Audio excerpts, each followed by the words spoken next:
আসসালামু আলাইকুম। ইলিশ মাছ দিয়ে আজকে কাঁচকলা রান্না করব। কাঁচকলাগুলো দেখেন অনেক মোটা, ভালোই কাঁচকলাগুলো, দেশের কাঁচকলা তো এই জন্য।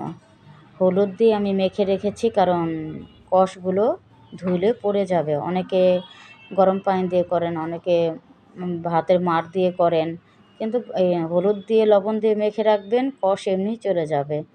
তারপরে আমি মাছগুলো হালকা ভেজে নেব। আমার বাসায় আবার কাঁচা মাছটা কেউ খেতে চায় না, এই জন্য না ভাজলেই ভালো হতো।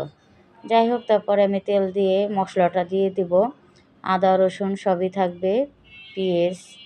এই যে দেখেন, এটা ধুয়েছি, কাঁচকলাটা ধুয়েছি, হলুদ রয়ে রয়েছে, কালার হয়ে গেছে, কিন্তু আপনার কষটা চলে গেছে।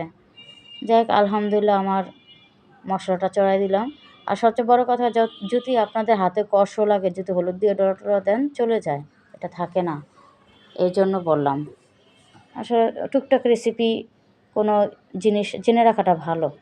আগে আমি এই জিনিসটা জানতাম না, আমার মার কাছ থেকে শিখছি যে হলুদ দিয়ে লবণ দিয়ে মেখে রাখলে কষ চলে যায়, কষ থাকে না, তরকারি যে একটা কালো কালো ভাব সেটা হয় না।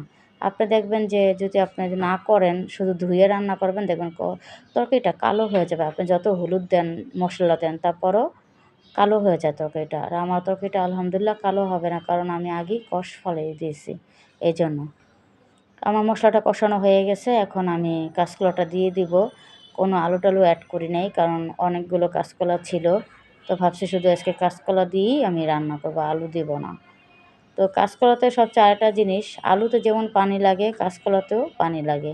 আপনারা যখনই কাঁচকলা তরকারিটা রান্না করবেন, একটু পানি আগে থাকতে একটু বেশি দিবেন, কারণ বেশি দিলে কি হবে, পরে পরবর্তীতে টেনে নেয়, এই জন্য কাঁচকলা একটু পানি দেবেন বেশি। তো আমি বেশি বলতে আপনার পরিমাণ মতো পানিটা দিবেন, আপনি কতটুকু ঝোল খেতে চান সেই অনুযায়ী একটু বেশি দিতে হবে, কারণ আপনি পরিমাণ মতো রাখলেন ঠিকই, কিন্তু আপনার ঝোলটা থাকবে না, টেনে নেবে আলুতে, তারপরে কলাতে। যাই হোক, আমার মাছটার তরকারি হয়ে গেছে, এখন আমি মাছ দিয়ে দিব। মাছগুলো দেখেন আমি একেবারে হালকা ভেজেছি, না ভাজলেও চলতো, তারপরও আমি হালকা একটু ভেজে নিয়েছি। এখন আমি ধনিয়া পাতা দিয়ে দেবো, ধনিয়া পাতা না দিলেও চলবে, অপশন। আমি জাস্ট আছে বাসায়, এই জন্য দিলাম। আর ইলিশ মাছে না দিলেই চলে, তাহলে ঘ্রাণটা থাকে না। করে খাবেন, দেখেন আমার তরকারিটা কত সুন্দর হয়েছে। ভালো থাকবেন, আল্লাহ হাফেজ।